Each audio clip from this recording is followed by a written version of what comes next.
ஒவ்வொரு மாதமும் ஒவ்வொரு தலைப்பின் கீழாக நாம் வேதத்தை தியானிக்கிறோம். அதனுடைய தொடர்ச்சியாக இந்த மாதம் ஆண்டவர் நமக்கு கொடுத்துருக்கிற தலைப்பு டிவைன் ஹெல்ப், தெய்வீக உதவி. தெய்வீக உதவி நமக்கு நிச்சயம் தேவை. இந்த உலகத்தில் எல்லா மனிதர்களுக்கும் தேவன் உதவி செய்ய வல்லவராக இருக்கிறார். ஸோ தேவனிடத்திலிருந்து உதவி பெறுவது மிக முக்கியம். நம்முடைய வாழ்க்கையில் 1000 மனிதர்களுடைய உதவி இருக்கலாம். நம்முடைய திறமையினால் நாம் முன்னேறலாம். நமக்கு நல்ல வேலை இருக்கலாம், வருமானங்கள் இருக்கலாம், கடன் இல்லாத வாழ்க்கை இருக்கலாம், எல்லா ஃபேவரும் இந்த உலகத்தில் நமக்கு இருக்கலாம். ஆனால் தெய்வனுடைய உதவி நமக்கு எல்லாவற்றுக்கும் மேலே நமக்கு தேவைப்படுகிறது.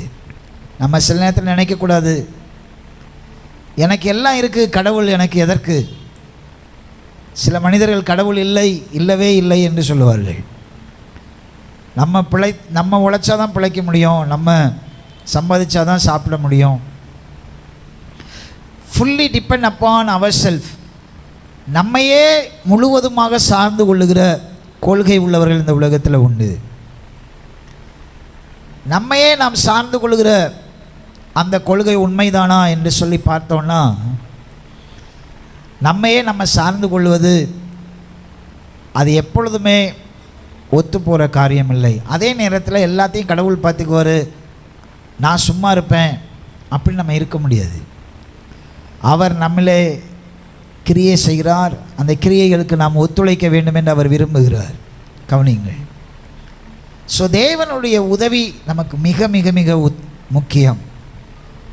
அடிக்கடி நம்முடைய வாழ்க்கையை அலசி ஆராய்ந்து பார்க்கிற சில முக்கியமான காரியங்களில் ஒன்று என்னென்னா, தேவன் எனக்கு உதவி செய்கிறாரா? தேவன் என் பட்சத்தில் இருக்கிறாரா? வேதத்தில் ஒரு அருமையான சம்பவத்தை நாம் பார்க்கிறோம். அந்த சம்பவம் என்னை சற்று யோசிக்க வைத்தது. எல்லாரும் திருப்பிக் கொள்வோம். லூக்கா எழுதின சுவிசேஷம் 4ஆம் அதிகாரம் 25, 26, 27 வசனத்தை நாம் வாசிக்க கேட்போம். திருப்பிக் கொள்ளுங்கள். அன்றியும் எலியாவின் நாட்களிலே 3 வருஷமும் 6 மாதமும் வானம் அடைபட்டு தேசமெங்கும் மிகுந்த பஞ்சம் உண்டாயிருந்த போது இஸ்ரவேலருக்குள் அநேகம் விதவைகள் இருந்தார்கள். ஆயினும் எலியா சீதோன் நாட்டிலுள்ள சரப்தா ஊரில் இருந்த ஒரு விதவையினிடத்திற்கு அனுப்பப்பட்டானே அல்லாமல் மற்றொருத்தி இடத்திற்கும் அனுப்பப்படவில்லை. அல்லாமலும் எலிசா தீர்க்கதரிசியின் காலத்திலே இஸ்ரவேலருக்குள்ளே அநேகம் குஷ்டரோகிகள் இருந்தார்கள். ஆயினும் சீரியா தேசத்தானாகிய நாகமானே அல்லாமல் அவர்களில் வேறொருவனும் சுத்தமாக்கப்படவில்லை என்று சத்தியத்தின்படியே உங்களுக்கு சொல்லுகிறேன் என்றார். ஆமென், ஹல்லேலூயா. எல்லாரும் இந்த வசனத்தை கவனிச்சிருப்பீங்க. இந்த வசனம் ஒரு தெய்வீக உதவியை அழகாய் இயேசு சொல்லுகிறதை பார்க்கிறோம். தெய்வீக உதவியினுடைய மாண்பை இயேசு சொல்லுகிறதை பார்க்கிறோம். இயேசு இந்த லூக்கா 4ஆம் அதிகாரத்தில் பிரசங்கம் பண்ணுகிறார். பிரசங்கம் பண்ணி கொண்டிருக்கும்போது 25ஆம் வசனத்திலிருந்து அவர் ஒரு அரிய ஒரு காரியத்தை சொல்லுகிறார். அன்றியும் எலியாவின் நாட்களிலே 3 வருஷமும் 6 மாதமும் வானம் அடைப்பட்டு தேசமெங்கும் மிகுந்த பஞ்சம் உண்டாயிருந்த போது இஸ்ரவேலுக்குள்ளே அநேகம் விதவைகள் இருந்தார்கள். அல்லேலூயா. இஸ்ரவேலிலே பஞ்சம், ராஜாக்களின் புஸ்தகத்தில் நடந்த ஒரு சம்பவத்தை இயேசு இங்கே மேற்குறிக்கோளிட்டு காண்பிக்கிறார். இயேசு சில சொற்பமான எடுத்துக்காட்டுகளை தான் பழைய ஏற்பாட்டிலிருந்து எடுத்து கோடிட்டு பேசுகிறார். அதில் ஒரு முக்கியமான எடுத்துக்காட்டு என்னவென்றால், இந்த முக்கியமான ஒரு சம்பவம் எலியாவின் நாட்களில் நடந்ததையும் எலிசாவின் நாட்களில் நடந்த ஒரு காரியத்தையும் இயேசு தன் பிரசங்கத்தில் மேற்குறியிட்டு காண்பிக்கிறார். நல்லா பாருங்கள். இந்த மேற்குறியிட்டு காண்பிப்பதை எதை காண்பிக்கிறது அப்படின்னு சொன்னால், இஸ்ரவேலில் பஞ்சம் உண்டாயிருந்தது, நிறைய விதவைகள் இருந்தார்கள். ஆனால் ஒரு விதவைக்கு மாத்திரம் தேவன் உதவி செய்தார். எலிசாவின் நாட்களில் நிறைய குஷ்டரோகிகள் இருந்தார்கள். ஆனால் நாகமானுக்கு மாத்திரம் தேவன் உதவி செய்தார் என்று இயேசு இங்கே சொல்லுகிறார். அதை தான் நாம் வாசிக்க கேட்டோம். சாரிபாத் என்று சொல்லப்படுகிறது பழைய ஏற்பாட்டிலே, இங்கே சரப்தா என்று இயேசு சொல்லுகிறார். இரண்டும் ஒரு இடத்தை தான் குறித்து பேசுகிறது. இயேசு சொல்லுகிறார், ஆயிரக்கணக்கான நூற்றுக்கணக்கான விதவைகள் சாரிபாத்தில் இருந்தாலும் ஒரு விதவைக்கு மாத்திரம் ஆண்டவர் உதவி செய்கிறார். ஆண்டவருடைய உதவியை ஒருவள் பெற்றுக்கொள்கிறாள். 1000 குஷ்டரோகிகள் இருந்தாலும் எலிசாவின் நாட்களில் ஒரு நாகமான் சுகமாகிறான். தேவனுடைய உதவியை இவர்கள் 2 பேரும் பெற்றுக்கொள்கிறார்கள். அல்லேலூயா. 1000 பேர் இருக்கலாம், ஆனால் நமக்கு ஒத்தாசை யார்? நமக்கு உதவி செய்கிறவர் யார்? நமக்கு முன்னின்று நடத்துகிறவர் யார்? நான் ஆராதிக்கிற ஜீவனுள்ள தேவன் என்னை நடத்துகிறாரா? நான் ஆராதிக்கிற என் தேவன் என்னை பார்க்கிறாரா?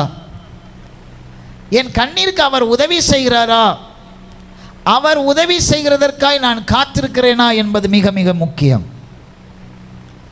சில இடங்களில் தேவனே உதவி செய்யாமல் நம்மால் உதவிகளை பெற்றுக்கொள்ள முடியாது. சில இடங்கள் மிக கடினமான நம்முடைய வாழ்க்கையின் பாதைகள், கவனிக்கணும், மிக மோசமான சூழ்நிலைகள். எல்லா மனிதர்களும் அதில் கடந்துதான் போகிறார்கள். சிலர் பிரச்சனைகளை எப்படி பார்க்கிறார்கள்? கடினமான பாதைகளை எப்படி பார்க்கிறார்கள்? தலையெழுத்து, ஃபேட், தலையெழுத்தாய் நினைக்கிறார்கள். சிலர் என்ன பண்ணுறாங்க?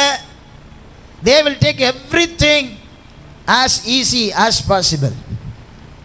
தங்களால் இயன்ற வரைக்கும் அதை சுலபமாக எடுத்துக்கொள்வார்கள். கண்டிப்பாக அது அவசியம்தான். ஆனால் ஒரு சரியான மனிதன், ஒரு சமசீரான ஒரு மனிதன் 2 பக்குவத்தையும் தன்னுடைய சோதனையின் வழிகளில் கண்டு கொள்ள வேண்டும். ஒன்று என்னன்னா, சோதனைகள் மேற்கொள்ளாமல், போராட்டங்கள், பிரச்சனைகள் அமிழ்த்து விடாமல் தன்னை பாதுகாத்து கொள்ள வேண்டும். இன்னொன்று, பைத்தியக்காரர்களைப் போல நம்ம இருக்கக்கூடாது. என்ன நடந்தால் என்ன அப்படின்னு இருக்கக்கூடாது. சில வேதனைகள், சில வலிகள் நம்முடைய வாழ்க்கையில் வரும்போது, சில போராட்டங்கள் நம்முடைய வாழ்க்கையில் வரும்போது, சில மனிதர்களால் உண்டாகப்படுகிற பிரச்சனைகள் வரும்போது அதன் வலியை நாம் உணர வேண்டும். எதற்காக வலியை உணர வேண்டும்? வலியை உணரும்போது தான் நாம் தைரியசாலியாக மாறுகிறோம். வலியை உணரும்போது தான் நாம் பக்குவம் உள்ளவர்களாய் மாறுகிறோம். வலியை உணரும்போது தான் அனுபவங்கள் நமக்கு கிடைக்க ஆரம்பிக்கிறது. வலிய ஆரம்பிக்கும் போது, உணரும்போது தான் அடுத்த கட்ட ஆசீர்வாதங்களை எப்படி கையாள வேண்டும் என்றதான பயிற்சியை பெறுகிற களமாக அதை நாம் மாற்றிக்கொள்கிறோம். இரண்டையும் சரியான சமசீரிலே எடுத்து நாம் வாழ வேண்டியது அவசியம். பைத்தியக்காரர்களுக்கு பிரச்சனைகளாகவே தெரியாது. 1000 பிரச்சனை இருக்கும் சுற்றிலும். ஆனால் பைத்தியக்காரன் என்ன செய்வான்? அவன் எதையுமே உணராமல் வாழ்வான். சில பேர் நம்முடைய வாழ்க்கையில் அப்படி தான். நம்ம எதுவுமே வரக்கூடாதுன்னு நம்ம நினைக்கிறோம். ஏன் ஒரு விதவைக்கு ஆண்டவர் பஞ்ச நாட்களில் உதவி செய்வதை விட அவள் விதவையே ஆகாமல் இருக்க வைக்கலாமே? யோசிச்சு பாருங்க. ஆண்டவர் தான் இயேசு சொல்லுகிறார், அங்கே எத்தனையோ விதவைகள் இருந்தார்கள், ஆனால் அந்த குறிப்பிட்ட ஒரு விதவைக்கு ஆண்டவர் என்ன உதவி செய்தார் நம்ம எல்லாருக்குமே தெரியும். பஞ்ச காலத்தில் அவளை ஆண்டவர் என்ன பண்ணார்?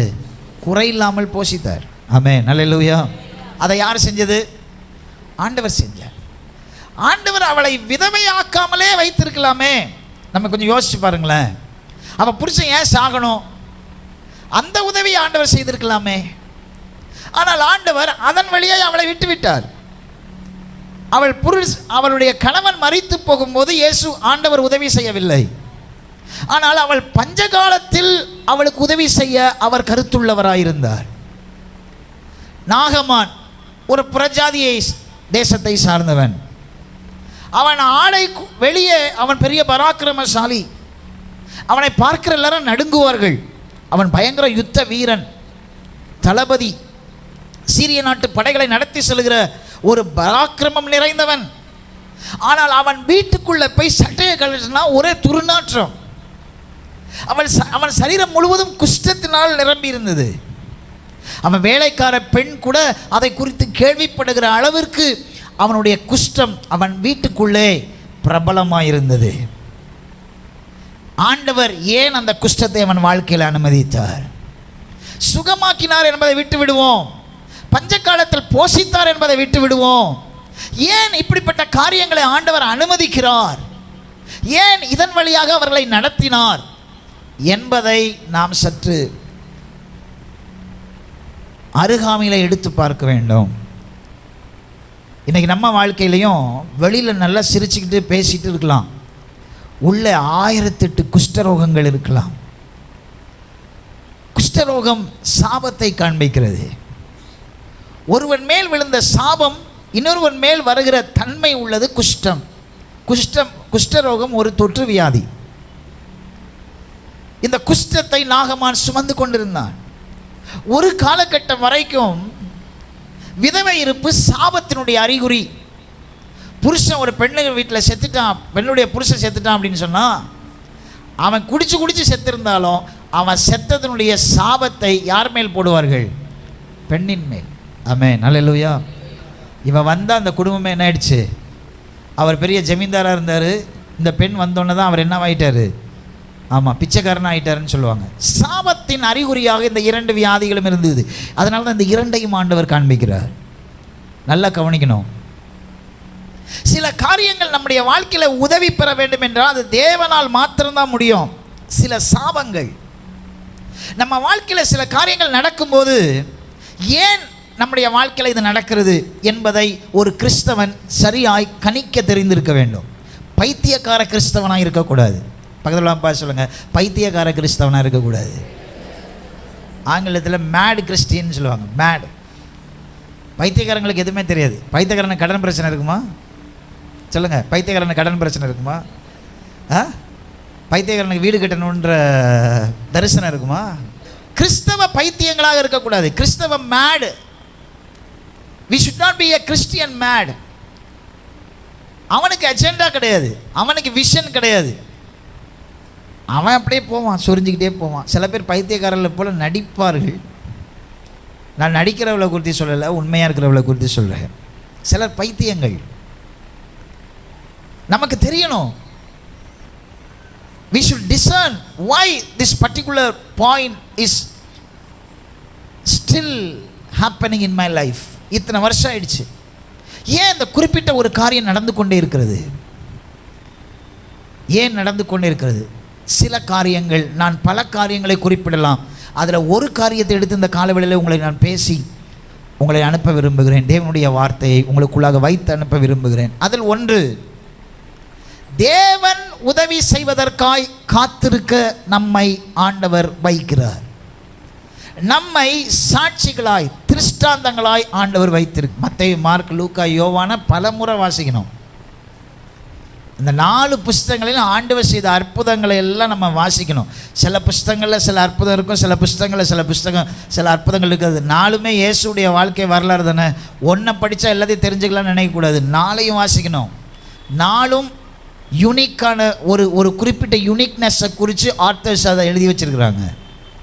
இந்த அற்புதங்களை எல்லாம் நீங்கள் வாசித்து பார்த்தீங்கன்னா, all miracles in the Bible shows the divine help for humanity. மனுஷனுக்கு தேவன் தெய்வீக உதவியை செய்கிற ஒரு பக்குவமான காரியங்களை வேதம் உள்ளடக்கி இருக்கிறது. அல்லேலூயா. ஒரு மனுஷனுடைய, ஒரு கிறிஸ்தவனுடைய விசுவாசம் வளரணும்னா இந்த 4 புஸ்தகத்தை என்ன பண்ணணும்? வாசிக்கணும். இயேசுவை பற்றி நிறைய தெரிஞ்சுக்கிடணும்னா இந்த 4 புஸ்தகத்தை கண்டிப்பாக என்ன பண்ணணும்? மனுஷீகத்தில் வந்த இயேசுவை இந்த 4 புஸ்தகத்தில் அதிகமாக நம்ம தெரிஞ்சுக்க முடியும். ஆமென், அல்லேலூயா. கையை உயர்த்தி அல்லேலூயா சொல்லுங்க பார்ப்போம். Price God. 38 வருஷமாக ஒருவன் படித்த படுக்கையில் பெதஸ்தாவின் குலத்தின் அருகாமையில் படுத்திருக்கிறான். ஏசு அவன்கிட்ட வந்து கேட்குறாரு, நீ சுகமாக வேண்டும் என்று விரும்புகிறாயா? அவன் உடனே சொல்கிறான், இந்த குளத்தை கலக்குவாங்க, ஒரு தூதன் வந்து கலக்குவான். அந்த தூதன் கலக்கும் போது யார் முதலாவது இறங்குறாங்களோ அவங்களுக்கு சுகம் கிடைக்கும். என்னை கொண்டு போய் விடுறதுக்கு ஆள் இல்லை. ஆண்டவர்கிட்ட சூழ்நிலையெல்லாம் சொல்கிறேன். ஆண்டவர் சொல்லுகிறார், நீ எழுந்து உன் படுக்கை எடுத்துக்கொண்டு நட. அல்லேலூயா. நான் உங்கள்கிட்ட ஒரு கேள்வி கேட்குறேன். பெதஸ்தாவின் குளத்துக்கரைகளை 38 வருஷமாக படுத்திருந்த ஒருத்தவன் தான் இருந்திருப்பானா? நிறைய பேர் இருந்திருப்பான். ஆனால் ஏன் வேதம் அந்த ஒருவனை குறிவைத்து காட்டுகிறது? முகூர்த்த நாள் வந்தது. இயேசுவின் தாயாருக்கு சீட்டு கொடுக்க போகிறாங்க, கல்யாண சீட்டு கொடுக்குறாங்க. அப்போ சொல்கிறாங்க, அந்த கல்யாண வீட்டில் உள்ளவங்க, கானா ஊரில் நடக்கிற அந்த கல்யாண வீட்டில் உள்ளவங்க சொல்கிறாங்க, கண்டிப்பாக உங்கள் மகனை கூட்டிகிட்டு வந்துடுங்க. இயேசுவுக்கு அறிவிப்பு போகுது. இயேசுவுக்கு நெருங்கிய சொந்தம் அவர்கள். இயேசு மாத்திரமல்ல, 12 சீசர்களையும் கூட்டிகிட்டு வந்திருக்கிற ஒரு பத்திரிக்கை தான் போகிறது. எத்தனை பேர்? 14 பேர். நம்மளாவது பரவாயில்ல. எத்தனையோ கல்யாணம் அன்னைக்கு நடந்திருக்கும். ஆனால் இயேசு பர்பஸாக அந்த ஒரு வீட்டுக்கு போகிறார். உங்களை பார்த்து ஒன்று சொல்ல விரும்புகிறேன். 1000 பேர் இந்த இடத்துல இருக்கலாம், அந்த சுற்று வட்டாரத்தில். இங்கே இருக்கிற அந்த இடத்துல நீங்கள் வந்திருக்கீங்க பார்த்தீங்களா?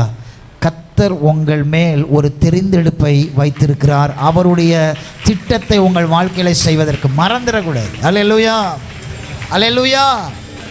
You are very special. நெஞ்சு மேலே கையை வச்சு சொல்லுங்கள், நான் ஆண்டவரால் தேர்ந்தெடுக்கப்பட்டிருக்கிறேன். ஆமென், அல்லேலூயா. விசுவாசிக்கிறீங்களா? விசுவாசிக்கிறவங்களாம் ஒரு அல்லேலூயா சொல்லுங்கள் பார்ப்போம். மறந்துடாதுங்க. இது ஞாபகத்தில் இருந்தால் தான் ஆண்டவருடைய அற்புதத்துக்காக நம்ம காத்திருக்க முடியும். ஆண்டவருடைய உதவிக்காக நம்ம காத்திருக்க முடியும். அல்லேலூயா. 38 வருஷம் அந்த இடத்துல எத்தனை பேர் படுத்திருந்தாங்கன்னு தெரியாது. ஆனால் ஒருவனுக்காக இயேசு அந்த இடத்துல வருகிறார். பிகாஸ் அவன் மேல் ஆண்டவருடைய அழைப்பு இருந்தது. ஆமென். உங்கள் மேலே ஆண்டவர் ஒரு அழைப்பை வைத்திருக்கிறார். ஆண்டவர் உங்கள் மேலே ஒரு அன்பு வைத்திருக்கிறார். உங்கள் மேலே அவருடைய கிருபையை வைத்திருக்கிறார். உங்களுக்காக உதவி செய்ய அவர் காத்திருக்கிறார். மறந்து போகாதீர்கள். உங்களுக்கே சில இடத்துல தோணும், நான் யார்? நான் ஏன் இந்த உலகத்தில் வாழ்கிறேன்? எனக்கு என்ன எதிர்காலம் இருக்குது? இந்த காலை வேளையில் ஆவியானவர் உங்களை பார்த்து சொல்லுகிறார், உனக்கு ஒரு எதிர்காலத்தை வைத்திருக்கிறதுனால தான் அவருடைய பிள்ளையாய் உன்னை மாற்றி கொண்டு உட்கார வைத்திருக்கிறார். அல்லேலூயா, அல்லேலூயா. உதவிகள் அற்று போகட்டும் உன்னை விட்டு. மனிதர்கள் உனக்கு விரோதமாக எழுப்பி நிற்கட்டும். 38 வருஷமாய் பார்த்து பார்த்து சோர்ந்து போய் மனிதர்கள் அவனை கைவிட்டு விட்டார்கள். உண்மைதான். யாராலும் உதவி செய்ய முடியாது. ரசம் தீர்ந்து விட்டது. தீர்ந்ததே இப்பொழுதுதான் தெரிகிறது. யாரும் உதவி செய்ய முடியாது. எந்த கேட்டரிங்கும் பண்ண முடியாது. வெட்கக்கேடு,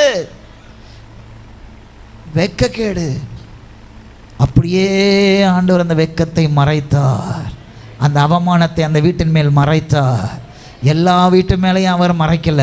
அந்த வீட்டுக்கு தான் அவர் சென்றார். ஹல்லேலூயா. அங்கே அற்புதம் செய்தார். ஆமென், ஹல்லேலூயா. அவர்களுக்கு பெரிய செலவெல்லாம் வைக்கல. பச்சை தண்ணியை கொண்டு ஊற்ற சொன்னார். அவரிடத்துல காசு வாங்கல. நான் அற்புதம் செய்கிறேன், என்ன செய்வீங்கன்னு கேட்கல. அவர்கள் சொல்லாமலே, அவர்களுக்கே தெரியாமல் அவர் வசனம் சொல்கிறது, அந்த ரசத்தை எடுத்து பரிமாறின அந்த வேலைக்காரர்களே அல்லாமல் வேற ஒருவருக்கும் இந்த ரசம் எங்கேருந்து வந்ததுன்னு என்ன பண்ணாதான் தெரியாது. பக்கத்தில் பார்த்து சொல்லுங்க, தெரியாத ஒரு அற்புதத்தை, யாராலும் யூகிக்க முடியாத ஒரு அற்புதத்தை இயேசு உனக்காக செய்வார். அவங்க கண்ணை பார்த்து சொல்லுங்க, இயேசு உங்களுக்காக செய்வார். ஆமென். இன்றைக்கு விசுவாசத்தோடு இந்த இடத்தை விட்டு போங்க. இந்த இடத்தை விட்டு விசுவாசத்தோடு போங்க. நீங்க நினைக்கிற பிரகாரம் அல்ல, நீங்க நினைக்கிற பிரகாரம் அல்ல. நான் பயங்கரமா ஜெபம் பண்ணணும், நான் பயங்கரமா உபவாசிக்கணும். எந்த காணாவது கல்யாண வீட்டில் உள்ள பொண்ணு மாப்பிள்ளையுடைய அப்பா ஜெபம் பண்ணணும். ஆண்டவரே நான் என்ன செய்வேன்? உடனே ஒரு ஃபோன் அடிச்சு, இயேசு தூரமாய் போயிருக்கிறார் மினிஸ்ட்ரிக்கு ஃபோன் அடிச்சு, எங்களுக்காக பிரார்த்தனை பண்ணுங்க, கல்யாணம் ஒரு மாதிரியா போயிட்டுருக்கு. விக்கிரகத்தை நம்புறவன் என்ன செய்வான்? விக்கிரகத்தை எப்படி தாஜா பண்ணலாம்? மார்கழி வந்தால் என்ன பண்ணலாம்? வைகாசி வந்தால் என்ன பண்ணலாம்? அடுத்தது என்ன? ஆடி வந்தால் என்ன பண்ணலாம்? அமாவாசை என்ன வந்தால் என்ன பண்ணலாம்? அவன் நினைப்பெல்லாம் தன்னுடைய கிரியையினால் எப்படி அதை திசை திருப்பலாம். நம்ம கிரியையினால் அவரை திசை திருப்ப முடியாது. ஓ, நம்ம அவர் தெரிந்து கொண்டபடினால் அவர் நமக்கு ஏற்ற காலத்தில் உதவி செய்ய அவர் போதுமானவராக இருக்கிறார். 38 வருஷங்கள் ஒருவேளை லாங் பீரியடாக இருக்கலாம், ஆனால் அவர் உதவி வரும்போது அவர் ஒரு பெரிய அற்புதத்தை செய்வார் பாருங்க. அது முன்னாடி பின்னாடி நடந்திராத அற்புதங்களை நமக்காக அவர் செய்வார். மனுஷன் ஆச்சரியப்படுவான். அல்லேலூயா. ஒருவேளை அவனுக்கு 38 வருஷம் வேணா போயிருக்கலாம். நான் நினைக்கிறேன் அடுத்த அவன் சுகம் பெற்ற பிறகு வாழ்ந்த வாழ்க்கை இருக்கு பாருங்க, இந்த உலகத்தில் உள்ள எல்லா சந்தோஷத்தையும் கர்த்தர் அவனுக்கு கொடுத்து நிம்மதியாக அவன் நல்ல சமாதானமாக செத்து போயிருப்பான். அல்லேலூயா. விசுவாசிக்கிறவங்களாம் ஒரு அல்லேலூயா சொல்லுங்க பார்ப்போம். ராம் முழுவதும் சீசர்கள் கஷ்டப்பட்டாங்க, மீன் கிடைக்கல. ராம் முழுவதும் இயேசு வந்தார். என்னப்பா பண்ணுறீங்க? அது இயேசுவா என்னடே அவர்களுக்கு தெரியல. அவங்க பேசுகிறாங்க, ஆண்டவரே ஐயா ராத்திரி ஃபுல்லாக மீன் பிடிக்கிறோம், கிடைக்கல. இப்போ இயேசு சொல்கிறாரு, வலதுபுறத்தில் என்ன பண்ணுங்க, வலையை போடுங்க. இப்போ தான் ஞாபகம் வருது பேதுருக்கு, இது யார்? இயேசு. ஆமென். அல்லேலூயா. அப்போ தான் பார்க்குறான், துணி இல்லாமல் நிற்கிறான். வேக வேகமாக உள்ளே குதிக்கிறான். ஐயோ ஆண்டவரே, உள்ளே குதிக்கிறான். இழுக்கிறாங்க. எத்தனை மீன் வந்துச்சா? 153 மீன்கள்.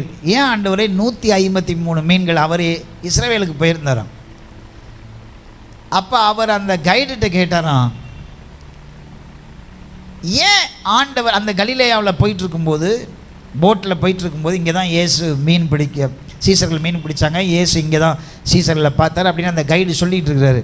அப்போ இந்த ஊழியக்காரர் கேட்டாராம், ஏன் வேதத்தில் ஒரு நம்பர் சொல்லுதுன்னா அதில் முக்கியமான ஒரு கொடு, ஏன் 153 மீன்கள் பிடிக்கப்பட்டது என்று சொல்லப்பட்டிருக்குது? நான் அந்த கைடுக்கும் தெரியல. ஆனால் அவர் அதுக்கு பிறகு அதை நிறையா ரிசர்ச் எல்லாம் பண்ணிவிட்டு இந்த பாஸ்ட்டுக்கு ஒரு மெயில் அனுப்பினாராம். என்னன்னா, கலிலேயாவில் அந்த காலங்களில் 153 வெரைட்டியான மீன்கள் என்ன பண்ணிச்சான் இருந்துச்சு. ஆமென். அல்லேலூயா. அப்போ ஆண்டவர் சீசர்களுக்கு சொன்னார், அவங்க தோல்விகளின் நடுவில் அவங்கள பார்த்து சொல்கிறாரு, வலதுபுறமாக வலையை போட்டு இழுத்தா எத்தனை மீன் வந்துச்சு? 153 மீன். எல்லா வெரைட்டிலும் ஒரு மீன். நல்லா டேஸ்ட் பண்ணு, நல்லா சாப்பிடு. அல்லேலூயா. ஒரு அல்லேலூயா சொல்லுங்க பார்ப்போம். ஆண்டவர் நமக்கு உதவி செய்யும்போது அது ரொம்ப மாசாக இருக்கும். பக்கத்தில் உள்ளவங்க கையை பிடிச்சி சொல்லுங்கள், ஆண்டவருடைய உதவி நம்ம வாழ்க்கையில் வரும்போது அது பெரிய மாசாக இருக்கும். அல்லேலூயா. அல்லேலூயா. உங்களுக்கு நீங்களே ஒரு பெரிய மாசெல்லாம் கிரியேட் பண்ணாதுங்க. நீங்கள் கட்டுற ஸ்மார்ட் வாட்ச்னால நீங்கள் பெரிய ஸ்மார்ட் ஆகிட மாட்டீங்க. ஆமென். அல்லேலூயா. நீங்கள் என்ன ரேமான்ஸ் போடுறீங்களா, ரீட் அண்ட் டெய்லர் போடுறீங்களா, உங்கள் பேண்ட் பிட் என்ன விலை, உங்கள் ஷர்ட் என்ன விலை, அதை வச்சுல நீங்கள் மாஸ் ஆகுறது. நம்ம மாஸ் ஆகுறதும் பாஸ் ஆகுறதும் அவருடைய உதவி நம்ம கூட இருக்குமே ஆனால். அல்லேலூயா. அவருடைய உதவி நம்மளோட இருக்குமே ஆனால் சத்துருக்கள் எழும்பி முன்னாடி நிற்பார்கள், நம்ம மேலே ஆசியில் ஊற்றுவாங்க, ஆனால் அது ஒன்றும் நம்மை சேதப்படுத்தாது பாருங்க. ஆமென். அதுதான் தேவன் நம்மோடு கூட இருக்கிற உதவி. அல்லேலூயா. விசுவாசிக்கிறவங்கெல்லாம் ஒரு அல்லேலூயா சொல்லுங்க பார்ப்போம். ஆமென். நம்ம இன்னைக்கு என்ன பார்த்துக்கிட்டு இருக்கோம்? ஏன் ஆண்டவர் என்ன விதவையாக்கி வச்சாரு? ஏன் எனக்கு எல்லாத்தையும் எடுத்து போட்டார்? ஏன் என் இருதயத்தில் குஷ்டத்தை கொடுத்துருக்கிறாரு? ஏன் என் வீட்டுக்குள்ளே கஷ்டத்தை கொடுத்து வச்சிருக்கிறாரு? ஏன் எனக்கு இது எல்லாம்? ஏன் எனக்கு இது எல்லாம்? வாழ்க்கையில் பாதி நேரங்களில் ஏன் எனக்கு இது எல்லாம்? ஏன் எனக்கு இது எல்லாம்? கண்ணீரும் கம்பளியுமா போயிட்டு இருக்கு. இன்னைக்கு காலையில் ஆண்டவர் சொல்கிற இந்த மாதம் இவை எல்லாவற்றுக்கும் நடுவில் அவர் உனக்கு உதவி செய்கிறவராக இருக்கிறார். அவரை நோக்கி பார்க்க மறந்து விடாதே. துக்கங்களை பார்க்காதே, உன் விதவை இருப்பை பார்க்காதே. உனக்கு ஒரு வசந்த காலத்தை கர்த்தர் வைத்திருக்கிறார். அதை நோக்கி சந்தோஷமாய் பிரயாணம் பண்ணு. அதை நோக்கி சந்தோஷமாய் பிரயாணம் பண்ணு. Don't be a mad or don't be a foolish. முட்டாளாக இருக்காத, பைத்தியமாக இருக்காத. சில நேரத்தில் வலிகளை ஃபீல் பண்ணு. ஆமென். விதவை என்ன சொன்னா எலியாட்ட? ஐயா, கொஞ்சம் போல் மாவு இருக்குது, கொஞ்சம் போல் எண்ணெய் இருக்குது, சாப்பிட்டுட்டு நாங்கள் என்ன பண்ண போகிறோம்? சொல்லுங்கள் எல்லாரும் வாயை திறந்து. கவனிக்கிறீங்களா? சாக போகிறோம். அவள் சொன்னது உண்மை, 100% உண்மை. அவள் வாழ்க்கை அப்படி தான் இருந்துச்சு. ஆமென். அல்லேலூயா. சாகிற வரைக்கும் சாப்பிட்றதுக்கு சாப்பாடு, கொஞ்சோண்டு சாப்பாடு இருக்குது, அதை தீந்துருச்சுன்னா சாவு தன்னால் என்ன பண்ணிடும்? வந்துடும். அவன் நினச்சா சாக போகிறோன்னு, ஆண்டவர் நினச்சாரு அவர் வீட்டை ஹோட்டலாக மாற்றணும்னு ஆண்டவர் நினச்சி வச்சுருந்தார். அது ஹோட்டலாக மாறணும்னா அவள் இந்த பெயின் வழியெல்லாம் நடந்து தான் போகணும். ஆண்டவருடைய உதவி நம்ம வாழ்க்கையில் வரணும்னா அவர் நம்மளை உயர்த்துற வரைக்கும் காத்திருக்கணும். திருட்டுத்தனம் பண்ண படிக்கக்கூடாது. ஆமென், அல்லேலூயா. பக்கவாட்டில் சம்பாதிக்க நினைக்கக்கூடாது. ஊரில் இருக்கிற எல்லா அசிங்கத்தையும் நம்ம மேலே வச்சுக்கக்கூடாது. சொல்லிவிட்டு ஆண்டவர் என்ன ஏன் சோதிக்கிறார், ஏன் ஆண்டவர் சோதிக்கிறார் அப்படின்லாம். தேவன் ஒருவனையும் சோதிக்கிறது பொல்லாங்கினால் சோதிக்கிறவர் அல்ல. அவன் தன்னுடைய இச்சையினால் இழுப்புண்டு சோதிக்கப்படுகிறான். இச்சை கற்பம் தரித்து என்னத்தை உண்டாக்குதான்? பாவத்தை உண்டாக்குறது. வசனம் தெளிவாக இருக்குது. அல்லேலூயா. ஏன் எனக்கு ஆண்டவர் இந்த சோதனையை கொடுத்தாரு, ஏன் கொடுத்தாருன்னு கேட்கறதுக்கு பதிலாக உன் சோதனையை சந்தோஷமா சகித்து கொண்டு ஓடு. ஒரு நாளை கர்த்தர் வைத்திருக்கிறார். ஆகாரத்துக்காக இறந்து தெரிந்த உன்னை ஆகாரத்தை கொடுக்கிற அன்னத்தை அள்ளி வீசுகிறவளாய் கர்த்தர் உன்னை மாற்றுவார். அல்லேலூயா, அல்லேலூயா சொல்லுங்க. விறகு பொறுக்கிட்டு இருக்கா சாப்பிட்டு சாவுறதுக்கு. ஆண்டவர் சொல்றாரு, எலியா மூலமா ஆண்டவர் பேசுறாரு. அல்லேலூயா, ஒரு அல்லேலூயா சொல்லுங்க பாப்போம். ஆமென். சில நேரத்தில் ஆண்டவர் மனுஷன் மூலமாக தான் நம்மள்கிட்ட பேசுவார். ஏன் சில நேரம், ஆல்மோஸ்ட் ஆல் டைம்ஸ். ஆமென். நல்லா கவனிங்க, நல்லா கவனிங்க. அவளை பார்த்து எலியா கேட்குறாரு, நீ போய் கொஞ்சம் தண்ணி எடுத்துட்டு வா. அவள் தண்ணி எடுக்க போகிறா. அம்மா அப்படியே கொஞ்சம் அடை சுட்டு எடுத்துட்டு வா. தண்ணி எடுக்க போகிறப்ப அவள் ஒன்றும் பேசலை. ஏதோ கர்த்தருடைய ஊழியக்காரன் கேட்குறான், கொஞ்சம் கொடுக்கலான்னு தான் போனான். ஆனால் அடை கேட்டோன்னா அவளால் பொறுத்திருக்க முடியல. அப்படியே வெடிக்குது உள்ளே இருக்கிறது. நாங்களே சாக போகிறோம் சாப்பிட்டுட்டு. ஆமென், அல்லேலூயா. சில பேர் அப்படியே இருப்பாங்க. அவங்கள்ட்ட உட்காந்து பேசணுன்னா வெடித்து சிதறும் உள்ளே இருக்கிறதெல்லாம். உள்ளே இருக்கிற கஷ்டம் குஷ்டம்லாம் தெரிய ஆரம்பிக்கும். வெளியில் பார்க்க நல்லா சிரிச்சுக்கிட்டே இருப்பாங்க. அல்லேலூயா. உங்களுக்கு என்ன கஷ்டம் இருக்குது, நீங்கள் எப்படி இருக்கிறீங்க, நல்லா தானே இருக்கிறீங்க. உங்களை பார்த்து சொல்லுவாங்க, உலகத்தில் பார்க்குற எல்லாருக்கும் நீங்கள் என்னவா இருப்பீங்க, விதவையாக இருந்தாலும் நல்லா விறகு பொறுக்கி சாப்பிட்றா. அப்படி தான் எல்லாமே பார்த்துட்டு இருந்துச்சு. எலியா கூட அப்படி தான் பார்த்துருப்பார். இவன் விறகு பொறுக்கிறானா, இவன் வீட்டில் என்ன இருக்குது? ஆமாம், ஒரு வீட்லேயும் விறகு பொறுக்கல. இவன் மாத்திரம் என்ன பண்ணிகிட்டு இருக்கா? கிடச்சிட்டாளா, நமக்கு சாப்பாடு இன்னைக்கு கிடச்சிருச்சு. நல்லா கவனிங்க. அண்ணாள் போய் உட்காந்து அழுது ஜெபிக்கிறா. அவன் மன கிளேசம் கொட்டிக்கிட்டு இருக்கா எல்லாத்தையும் ஆண்டவர்கிட்ட. ஏன்னா மனுஷன்கிட்ட கொட்டி பிரயோஜனமே இல்லை. மனுஷன்கிட்ட கொட்டினா என்ன செய்வான்? எல்கனா என்ன சொல்லுவான்? ஏன்டி அழுதுகிட்டே இருக்க? 1000 பிள்ளை இருந்தான்னா இல்லைன்னா நீ ஏன், எனக்கு என்ன தான், நாமே பிள்ளை தான், நமக்கு எதுக்கு பிள்ளை அப்படின்னு சொல்லிட்டு தலைவர் எங்கே எந்திரிச்சு போயிடுவார். இவன் அப்படியே கொஞ்சம் ஆறுதலில் தூங்குவா பாருங்க. எந்திரிச்சு பார்த்தா ஆள் இருக்க மாட்டான். எங்கே இருப்பான்?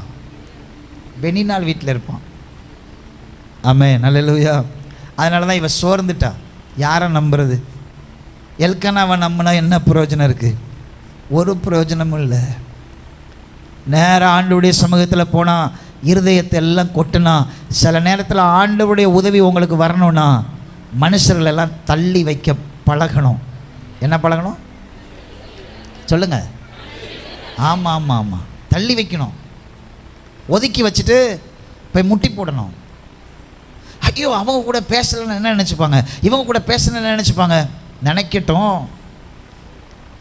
ஆண்டவரோடு உட்கார்ந்து நீ அழுது உன் இருதயத்தை கொட்டி எத்தனை நாள் ஆச்சு? எல்லாம் உள்ள சேர்ந்துருக்கு பார்த்தியா? இதெல்லாம் எங்க மனுஷன்கிட்ட போய் எதிர்பார்த்துக்கிறது. எல்கனா என்ன செய்வான்? எல்கனா எனக்கு என்ன செய்வான்? ராகேல் எதிர்பார்த்துட்டு இருந்தா யாக்கோபிட்ட போய் கேட்கிறா, எனக்கு பிள்ளை தவறும் அல்லது நான் சாகிறேன். யார்கிட்ட போய் கொட்டுறா? யாக்கோபிட்ட. யாக்கோபு அழகா ஒரு பதில் சொல்றான். தேவன் அல்லவா உன் கற்பத்தை அடைத்து வைத்திருக்கிறார், நான் தேவனா? ஆமென், அல்லேலூயா. ஒரு அல்லேலூயா சொல்லுங்க பாப்போம். சில கணவனுக்கு தெரியும் மனைவிக்கு புத்தி சொல்றதுக்கு.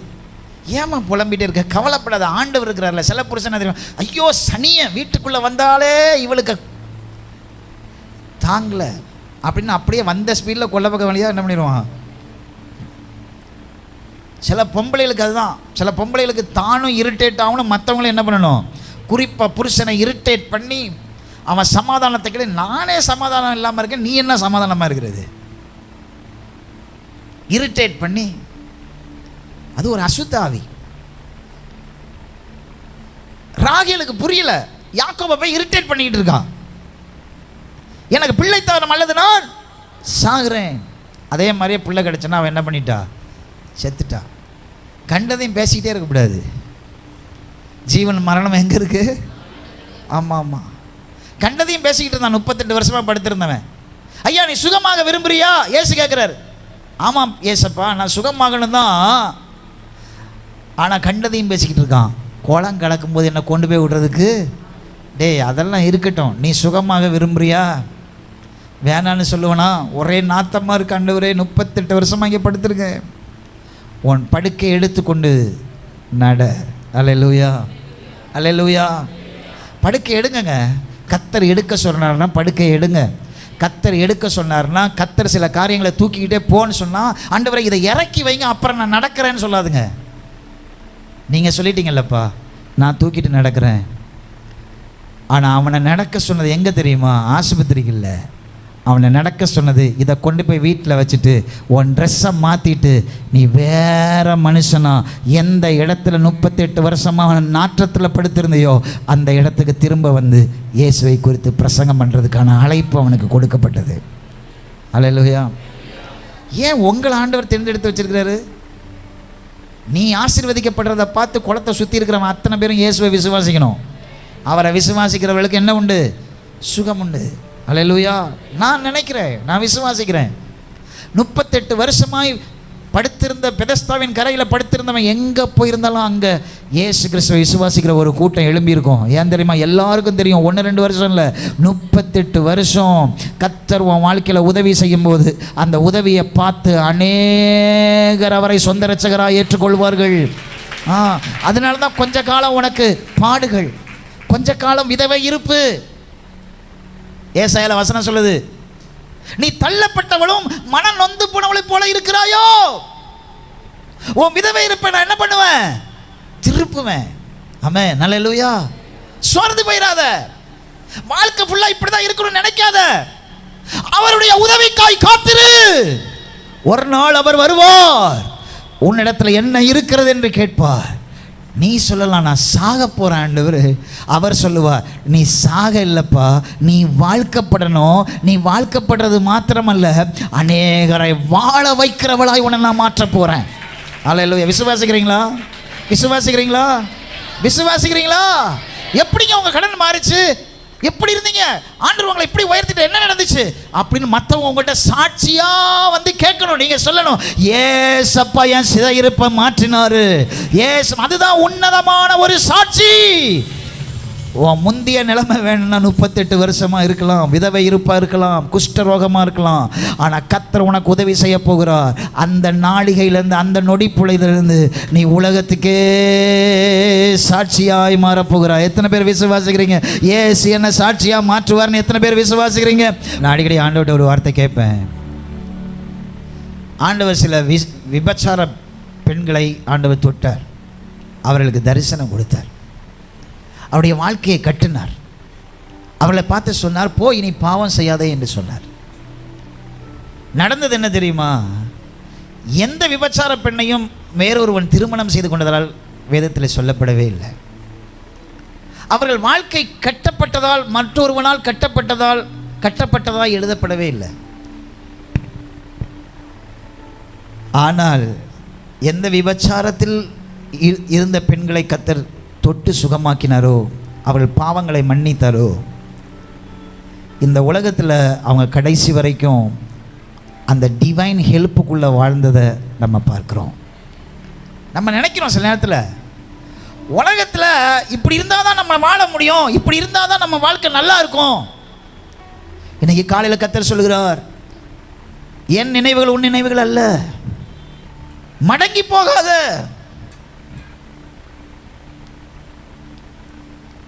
அமிழ்ந்து போகாத. அவருடைய உதவி உன்னோடு இருக்கும்னா, நீ விதவையா இருக்கலாம், ஆனால் உன் வீடு போஷிக்கிற வீடா மாறிடும்.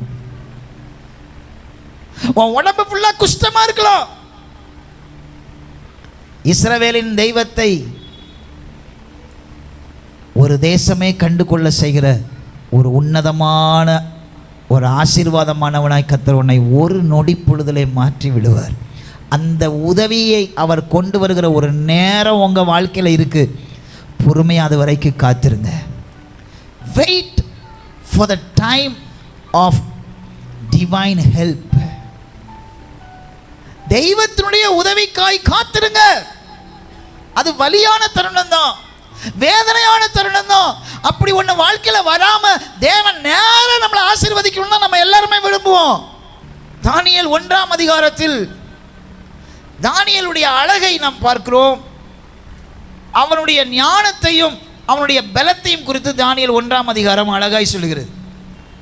தானியேல் 1ஆம் அதிகாரம் 3ஆம் வசனம் வாசிங்க. அப்பொழுது இஸ்ரவேல் புத்திரருக்குள்ளே ராஜ குலத்தார்களிலும் துரை மக்களிலும் யாதொரு மாசும் இல்லாதவர்களும். தானியேல் இடத்துல என்ன இல்ல சொல்லுங்க எல்லாரும் வாயை திறந்து. யாதொரு மாசும் இல்லாதவர்களும் அழகானவர்களும் சகல ஞானத்தில் தேறினவர்களும் அறிவில் சிறந்தவர்களும் கல்வியின் நிபுணரும் ராஜாவின் அரண்மனையிலே சேவிக்க திறமை உள்ளவருமாக சில வாலிபர்களை கொண்டு வரவும். அதுல வந்தது யாரு சொல்லுங்க எல்லாரும் வாயை திறந்து சொல்லுங்க. தானியேல்ல மாசு இருந்துச்சா? இல்ல. அவன் அழகுல. ஆமா. இப்ப நம்ம கொஞ்சம் அழகா இருந்தாலே போதும், ஊர்ல இருக்கிற அத்தனை பேரையும் ஒரு வழியாகிடுவோம். மாசு இல்லாதவன் பரிசுத்தமானவன் அர்த்தம். அழகானவன், ஞானத்தில் தேறினவன். தேறினவன் என்ன? அவனுக்கு இனி தெரியணுன்ற ஒரு காரியமும் கிடையாது. ஏன்னா எல்லாமே அவனுக்கு சகலமும் கற்று. ஆமாம், எல்லா டிபார்ட்மெண்ட்லேயும் பிஹெச்டி முடித்தவன் அவன். நம்ம ஒரு பிஹெச்டி முடித்தாலே கையில் பிடிக்க முடியாது நம்மளை. தானியேல் எப்படிப்பட்டவன்? எல்லாத்துலேயும் தேறினவன். அடுத்தது அறிவில். அந்த அந்த தேறினதை இருக்குது பார்த்தீங்களா, அந்த தேற்றம் இருக்குது பார்த்தீங்களா, தேறினவன் சகலத்தையும் அதை செய்வான் பாருங்க. சில பேர் படிச்சிருப்பான், ஆனால் செய்கிறதுல என்ன இருக்காது? ஞானம் இருக்காது. ஞானம் இருக்கும், செய்கிறதுல என்ன இருக்காது? அறிவு இருக்காது. படித்தவன் மாதிரியே பிஹேவ் பண்ண மாட்டான், தெரிஞ்சவன் மாதிரியே பிஹேவ் பண்ண மாட்டான். நல்ல ஞானம் தான், நல்ல குடும்பத்தில் பிறந்தவன் தான், ஆனால் அவன் சின்ன பிள்ளைகளை கூட விட்டு உடைக்க மாட்டான். இவன் அப்படிப்பட்டவன் இல்லை. சகல ஞானத்திலும் தேறினவர்கள், அறிவில் சிறந்தவர்கள், கல்வியில் நிபுணர். என்ன கற்றுக் கொடுக்கிற அளவுக்கு அவங்க தேறினவங்க. ஆமென். அல்லேலூயா. ஒரு அல்லேலூயா சொல்லுங்க பார்ப்போம். ஆமாம், they are a good teachers. Not only teachers, specialist. நிபுணர்கள் என்ன? ஸ்பெஷலிஸ்ட். அடுத்தது என்னது? ராஜாவின் அரண்மனையில் சேவிக்க. ஆமாம், கவர்மெண்ட் அஃபிஷியல் ரேங்க்ல ஐஏஎஸ் ஐபிஎஸ் ஐஎஃப்எஸ்ல இருக்கிற அளவுக்கு அவங்களுக்கு என்ன இருந்துச்சு? திறமை, ஞானம் இருந்துச்சு. ஆமென். ஹல்லேலூயா. நேபுகாத்நேச்சாருடைய அரண்மனையில் அப்படி யாருமே இல்லை. ஆனால் எங்கே இருந்தார்கள்? இஸ்ரவேலில் இருந்தார்கள். அவர்கள் பேர் என்ன? ஷாத்ரா, மேஷாக், ஆபேத்நேகோ, பெல்சாத்சார், தானியேல். ஆமென். ஹல்லேலூயா. இவங்களை எல்லாரையும் கொண்டு வந்துட்டாங்க. இவங்க சொந்த ஊர் என்ன? இஸ்ரவேல் தேசம். சொல்லுங்க பாப்போம். இவங்களுக்கு தெய்வம் யாரு? யாகுவே, யெகோவா. நம்ம ஆராதிக்கிறோம்ல அவர் தான். ரொம்ப பரிசுத்தவான்கள். 3 வேளை எப்படி ஜெபம் பண்ணுவான் தெரியுமா? முழங்காலில் நின்று எருசலேமுக்கு நேராக பலகணியை திறந்து வச்சுட்டு ஜெபம் பண்ணுவான். இன்னும் அவங்க குணத்தை நான் உங்களுக்கு சொல்கிறேன் பாருங்க. ஆண்டவரை தவிர யாரையுமே அவங்க என்ன பண்ண மாட்டாங்க? பணிந்து கொள்ள மாட்டாங்க. நம்ம எப்படி ஊரில் திருவிழா நடந்தா அக்கா கூப்பிடும், அக்கா எங்கள் வீட்டுக்கு திருவிழா, நீ வாடி, நான் அந்த வரேன்டி. குடும்பமாக போய் திருவிழா. நாங்கள் சாமியெல்லாம் கும்பிட மாட்டோம் பாஸ்டர், சும்மா திருவிழாக்கு தான் போவோம். கல்யாணத்தில் நீங்கள் யாரும் போய் தாலி கட்ட போகிறதில்ல, தாலி கட்டுற ஒருத்தவன் தான். அது எதுக்கு நீங்கள் எல்லாம் போகிறீங்க? விழாவை சிறப்பிக்கிறீங்க, அப்படி தானே? அவனுக்கு கொண்டாட்டம், நீங்கள் சிறப்பிக்க போகிறீங்க. பங்கு, வாடா பங்கு. அவன் கூப்பிடுவான், நீ என்ன தான் பிரசங்கம் கேட்டாலும் மே மாதம் வந்தால் வந்துடுற பற்றியா பங்குக்கு. இந்த சாத்ராக் மேஷாக் ஆபேத்நேகோ சில பேர் சொல்லுவாங்க, பிள்ளைகளை மாத்திரம்தான் அனுப்புவேன், எல்லாரும் கேட்பாங்க. நான் போக மாட்டேன் பாஸ்டர், நீ மாத்திரம் பரலோகத்துக்கு போகணும், உன் புள்ளெல்லாம் எங்கே போகணும்? நரகத்துக்கு போகணும். நீ பரிசுத்தவாட்டியாக இருக்கணும், உன் புள்ளெல்லாம் என்ன பண்ணலாம்? பாவம் செய்யலாம். இந்த நல்லா தான் இருக்குது இதெல்லாம் சில பேருடைய தியாலஜி. எந்த விக்கிரகமாக இருந்தாலும் பணியிட எந்த மனுஷனுக்கு முன்னாடி பணிய மாட்டாங்க. இன்னும் சொல்ல அவங்கள பற்றி, சாப்பாட்டில் கூட தங்களை தீட்டுப்படுத்த மாட்டாங்க. ஹல்லேலூயா. எதிரிகள் வந்து தேசத்தை ஃபுல்லாக சூறையாடிட்டாங்க, சில பேரை கொன்னுட்டாங்க, அழிச்சிட்டாங்க, தேசத்தை சுட்டரிச்சிட்டாங்க. தங்கத்தினால செய்யப்பட்ட தேவாலயம் பத்திக்கிட்டு எரியுது. தேசத்துடைய அலங்கமெல்லாம் சூறையாடப்பட்டுடுச்சு. தேவாலயத்தில் இருக்கிற பொக்கிஷன்லாம் சூறையாடப்பட்டுருச்சு. அதோட விட்டானுங்களா? நல்ல திடகாத்திரமாக அழகாக ஞானமாக இருக்கிற ராஜ குடும்பத்தில் பிறந்தவனெல்லாம் பிடிச்சி சிறை பிடிச்சிட்டாங்க. அந்த சிறை பிடிச்சதில் யார் இருக்கா? யாரும் இருக்கா? வாய் திறந்து சொல்லுங்கள். தானியேல். ஜெபம் பண்ணுறவங்க, உபவாசிக்கிறவங்க, விக்கிரகத்துக்கு படைச்சதை சாப்பிடாதவங்க, தீட்டான எதையும் தொட மாட்டாங்க, ஒயின் கூட குடிக்க மாட்டாங்க. பரிசுத்தவான்களுக்கு நேரிட்ட காரியம் என்ன? அடிமைத்தனம். ஹல்லேலூயா. ஏன் அடிமைத்தனத்துக்குள்ள ஆண்டவர் அனுப்புறாரு தெரியல. ஏன் நல்லவங்களுக்கு இதெல்லாம் நடக்குது? ஏன் ஜெபிக்கிறவங்களுக்கு இதெல்லாம் நடக்குது? ஏன் இப்படிப்பட்ட நல்ல ஊழியக்காரர்களுக்கு இது நடக்குது? ஏன் இப்படிப்பட்ட நல்ல விசுவாசிகள் இது நடக்குது? தெரியல தெரியல. நான் நல்லா தானே பாஸ்டர் சொன்ன, யாருக்கும் ஒரு கெடுதல் செஞ்சது இல்லையே, என் வாழ்க்கையில் ஏன் இது நடக்குது எனக்கு தெரியாது. பெரிய சிஸ்டர், எனக்கு தெரியாது. ஆனால் ஒன்று எனக்கு தெரியும், இதுலையும் உண்மையாக இருக்க பழகிக்கொள். இதுலையும் உண்மையாக இருக்க பழகிக்கொள். பாபிலோனுக்கு வந்தவர்கள் எடுத்த உடனே உள்ள வந்து நுழைஞ்ச உடனே அவர்கள் எடுத்த ஒரு தீர்மானம் என்ன தெரியுமா? நாங்கள் எப்படி எருசலேமில் தீட்டுப்படாமல் இருந்தோமோ அதை போலவே பாபிலோன்லையும் தீட்டுப்படாமல் இருக்க போகிறோம். என்ன மனுஷங்க! Praise God.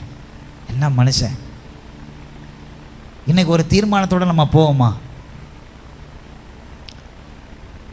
என் வாழ்க்கையில் என்ன நடந்தாலும் உங்களுக்கு சாட்சியாக நான் வாழணும் ஆண்டவரே, உங்களுக்கு சாட்சியாக நான் வாழணும். கடன் இல்லாதவன் எவன் இந்த உலகத்தில் இருக்கான்? பிரச்சனை இல்லாத எந்த மனுஷன் இருக்கான்? சில பேர் பிரச்சனையை கண்டுக்கிடாமல் போயிட்டு இருக்கான். அது பாட்டுக்கு போகுது, போ, டேக் இட் ஈஸி. எப்படி பாஸ்டர் அப்படி போக முடியல என்னால்? எஸ், அவன் கண்டுக்காமல் போகிறான்னா உணர்வு இல்லாதவனா போயிட்டான். உனக்கு உணர்வு இன்னும் போகலை, இருக்குல்ல, அந்த வேதனையை அனுபவி. நான் வேண்டான்னு சொல்லலை. அந்த கஷ்டம், வேதனை, ஏமாற்றம், தோல்வி, மனுஷனுடைய ஈரலை கிழிக்கிற வார்த்தை. சில பேர் வார்த்தையால் பேசுவாங்க, சில கிரியையினால் செய்வான். வலிக்குதா? வலிக்குதா? இது எல்லாவற்றுக்கும் நடுவில் அப்பா நீங்கள் எனக்கு உதவி செய்யுங்கன்னு சொல்லி தீர்மானம் எடுத்து ஓடிக்கிட்டே இரு. தீர்மானம் எடுத்து ஓடிக்கொண்டே இரு. நாவினால பாவம் செஞ்சிடாதுங்க, தேவனை தூஷிச்சிடாதுங்க. சூழ்நிலை வரும், செய்வோம் சில நேரத்தில். ஆனால் ஆண்டவர்கிட்ட கேளு. உனக்கு எனக்கும் இல்லை, இந்த உலகத்தில் எல்லா மனுஷனும் அப்படி தான் போகிறான். சில பேருக்கு சில மனிதர்கள் ஏன் என் வாழ்க்கையில் இருக்கிறாங்கன்னு துக்கமாக இருக்குது, சில பேர் இல்லையேன்ற துக்கமாக இருக்குது. எல்லாமே துக்கத்தில் தான் போகிறான். துக்கத்தை மாற்றுறதுக்கு தான் கஞ்சா பெருகுது பார்த்தீங்களா? ஏன்? துக்கத்தை மாற்றுறதுக்கு. ஏன் கொலையும் கொள்ளையும் வெறியும் களியாட்டமும் கற்பழிப்புகளும் ஏன் பெருகுது? இது எல்லாத்துக்கும் ஒரே ரீசன், தன்னுடைய துக்கம் நீங்கணும். தன்னுடைய துக்கம் நீங்கணும். எல்லாரும் டேக் இட் ஈஸியாக போயிட்டு அந்த பிரச்சனையே இருக்காது. போலீஸ் ஸ்டேஷன் தேவையில்லை. ஏதோ 2-3 பேர் அப்படி போகிறான், உணர்வு இல்லாதவனா. 98 பேர் துக்கத்தை சுமந்து கொண்டு என்ன செய்வதென்று தெரியாமல் ஏதாகிலும் செய்து துக்கத்தை முடித்து விடலாமா ஓடுறான். ஆனால் நீங்களும் நானும் ஒரு தீர்மானம் எடுக்கணும். உங்கள் உதவி எனக்கு வேணும் ஆண்டவரே, இந்த சூழ்நிலையில் உங்கள் உதவி எனக்கு வேணும். தானியேலும் சாத்ராக் மேஷாக் ஆபேத்நேகவும் ஒரு தீர்மானம் எடுத்தாங்க. என்ன தெரியுமா? நம்ம அமிழ்த்தப்படுகிறோம், சொந்த ஊரை விட்டு கொண்டு வரப்பட்டிருக்கோம், நெருக்கப்படுறோம், அவமானமும் நிந்தையும் நிர்வாணத்தையும் நம்ம சுமந்துக்கிட்டு இருக்கோம். ஆனால் ஒன்று, இந்த எந்த காரியத்திலையும் இந்த பாபிலோனியன் காரியத்தில் நம்ம என்ன பண்ணக்கூடாது? தீட்டுப்படக்கூடாது. அல்லேலூயா, அல்லேலூயா. தீர்மானம் எடுத்தாங்க பாருங்க. ஆண்டவருடைய உதவி அங்கே எப்படி வருது பாருங்க. 4ஆம் வசனம் வாசிங்க. 1:4. அவர்களுக்கு கல்தேயரின் எழுத்தையும் பாஷையும் கற்றுக் கொடுக்கவும் ராஜா தன் பிரதானிகளின் தலைவனாகிய அஸ்பனேசாவுக்கு கற்பித்தான். அஸ்பனேசா. நம்ம தீர்மானம் எடுக்கும்போது அஸ்பனேசுவை ஆண்டவர் கொடுப்பார். ஹல்லேலூயா. ஆண்டவர் யார் வடிவத்தில் அங்கே உதவி செய்கிறாரு? அஸ்பனேசு வடிவத்தில். உங்கள் வாழ்க்கையில் ஒரு அஸ்பனேசு வருவான். அவன் கண்டிப்பாக ரட்சிக்கப்பட்டவனாக இருக்கணும்னு அவசியம் இல்லை. நீ கர்த்தருக்கு முன்பாக தீர்மானத்தோடு உண்மையாய் கரைப்படாமல் உன்னை பாதுகாத்து கொண்டு ஓடுவாயானால் யார் மூலமாவது கர்த்தர் உனக்கு உதவி செய்வார். இந்த மாதம் அது நடக்கும். உனக்கு இந்த மாதம் அது நடக்கும். அஸ்பனேசுக்கள் வருவார்கள். ஆமென், ஹல்லேலூயா. Who is this அஸ்பனேசு? இவன் யார்? பிரதானிகளின் தலைவன். ஆமென். அவன்கிட்ட போய் தானியேல் சொல்கிறான், ஐயா ஒரு சின்ன ரிக்வெஸ்ட்டு. என்னப்பா சொல்லுப்பா. நீங்களாம் அடிமையாக வந்தீங்க, உங்களுக்கெல்லாம் எந்த ரிக்வெஸ்ட்டு நான் செய்ய முடியிருந்தாலும் சொல்லு. நீங்கள் ரொம்ப நல்லவங்களா இருக்கிறீங்க, சொல்லுங்கள். ஐயா அந்த ஹலால் செய்யப்பட்ட உணவை எங்களுக்கு கொடுக்க வேணாம். எங்களுக்கு கொஞ்சம் பருப்பு சாம்பாரும் பீன்ஸ் பொரியலும் கீரை பொரியலும் டெய்லி எங்களுக்கு கொடுங்க. தண்ணி கொடுங்க போதும். எங்களுக்கு வைன் எல்லாம் வேண்டாம், மதுபானங்கள் வேணாம், ராஜா உட்கொள்கிற மதுபானங்கள் எல்லாம் வேணாம். உடனே இந்த அஸ்பனேஸ் சொல்கிறான், அது எப்படி சாத்தியம்? உங்களுக்கு ராஜா இத்தனை காலம் கொடுத்துருக்கிறாரு. இது வரைக்கும் நீங்கள் சாப்பிட்டு ராஜாக்கு முன்னாடி நிற்கும்போது நல்லா பராக்கிரமசாலியாக நிற்கணும். எல்லாரையும் கொண்டு போய் நிறுத்தும் போது நீங்கள் 4 பேர் நோஞ்சா மாதிரி இருந்தீங்கன்னா ராஜா என்ன கொன்னுருவார். அதுக்கு தானியேல் தைரியமாக ஒன்று சொல்கிறான் பாருங்க, 10 நாள் அளவும் உங்களுடைய அடியாருக்கு இதை என்ன பண்ணும்? கொடுத்து பாரும். நாங்கள் அவங்கள விட மோசமானவனா, நீர் என்ன கொடுக்குறீரோ அதை நாங்கள் என்ன பண்ணுறோம்? சாப்பிட்றோம். பக்கத்தில் உள்ளப்பா சொல்லுங்கள், என்ன வந்தாலும் ஆண்டவருக்கு சாட்சியாரு. ஆமென், ஹல்லேலூயா. உலகம் ஒன்று அப்படி தான் சொல்லும். நீ கிறிஸ்தவத்துக்கு போயிட்டியா, அந்த ஜாதியில் சேர்ந்துட்டியா, அவனை பொறுத்தளவு கிறிஸ்தவனா இந்த ஜாதி. எப்போ நீ கிறிஸ்டியனான? நம்ம பாரம்பரியம்லாம் என்னத்தில் இருக்குது? பாரம்பரியம் நீ சாவ கடந்தா வந்து நிற்காது. உன் ஜாதிக்கார நீ சாவ கிடக்கும்போது நிற்க மாட்டான், செத்த பிறகு வருவான். செத்த பிறகு கண்டிப்பாக வருவான். ஊருக்கு ஒத்து வேஷம் தட்டிகிட்டு இருந்தேன்னு வச்சுக்கோ, நீ அனுபவிக்கக்கூடாத துயரங்கள் எல்லாம் அனுபவிச்சுக்கிட்டே இருப்ப. கஷ்டம். எல்லாரும் பிரியாணி சாப்பிடும்போது பருப்பு சாதம் சாப்பிட்றது கஷ்டம். தானியேல் பிரியாணி சாப்பிடாதவங்க இல்லை, ஆனால் இந்த பாபிலோனில் அதை சாப்பிடக்கூடாது. ஏன்னா அவன் சாமிக்கு படைச்சிட்டு வந்து சாப்பிடுவான். நான் அதை தீட்டுப்படுத்த மாட்டேன். கர்த்தர் தானியேலோட கூட இல்லையா? கர்த்தருக்காக நீ சாட்சியாக நிற்பேனா? கர்த்தருக்காக சாட்சியாக உன் தசம பாகத்தை எடுத்து வைப்பேனா? கர்த்தருக்கு சாட்சியாக ஊழியம் செய்வேனா? கர்த்தருக்கு சாட்சியாக அதிகாலையில் எழும்பி ஜெபம் பண்ணுவேனா? வேதத்தை சுமந்துவோம். ஊரில் 1000 கெட்ட வார்த்தை பேச போறா பாரு, நாசமாக போகிறவ ஊரை மாத்திரா பாருன்னு சொல்லலாம். பைபிளை தூக்கிட்டு இப்படி கெம்பீரமாக நடந்து போன்னு வச்சுக்க, உனக்கு அவர் நிற்பார், உனக்கு உதவி செய்வார். அது நம்மளால் சொல்ல முடியாது. எப்போ பாஸ்டர் செய்வார் எனக்கு தெரியாது, ஆனால் செய்வார், பிரமாண்டமாக செய்வார்னு மாற்ற எனக்கு நல்லா தெரியும். ஹல்லேலூயா. இந்த உலகத்தில் யாரும் செய்ய முடியாத உயர்வை உனக்கு அவர் செய்வார். யாரும் செய்ய முடியாத மாலையை அவர் உனக்கு போடுவார். இந்த உலகத்தில் வாளி போட மாலையை போடுவான், கர்த்தர் கழுத்தில் சரப்பணிகளை போடுவார். ஹல்லேலூயா, ஹல்லேலூயா. எப்படி பாஸ்டர், எப்படி நான் நம்புறது? வீட்டுக்கு போ, எஸ்தர் புஸ்தகத்தை வாசி. அதுதான் ஆதாரம், அதுதான் ஆதாரம். எடுத்து வாசி. கர்த்தருக்காக சாட்சியான் இல்லை, கர்த்தருக்காக சாட்சியான் இல்லை. கொடுத்துருக்கிற ஊழியத்தை திறன்பட செய்கிறது போல் நடிக்காத, கேள்வி கேட்காத, கர்த்தருக்காக உண்மையாக ஓடு. நீ ஓடுற ஒவ்வொரு ஓட்டமும் என் அப்பாவுக்காக நான் ஓடுறேன், என் அப்பாவுக்காக நான் ஓடுறேன்னு சொல்லி சொல்லி சொல்லி ஓடு. ஓ சந்ததியாக அவர் ஹெல்ப் பண்ணுவார். அவர் உனக்கு ஹெல்ப் பண்ணுவார். அவர் உனக்கு ஹெல்ப் பண்ணுவார். இன்றைக்கி ஒரு வேளை மனித உதவியற்று போயிருக்கலாம். உன் பக்கத்தில் இருக்கிறவங்களுக்கெல்லாம் நிறைய பணம் இருக்கலாம், உனக்கு ஒன்றுமே இல்லாமல் இருக்கலாம்.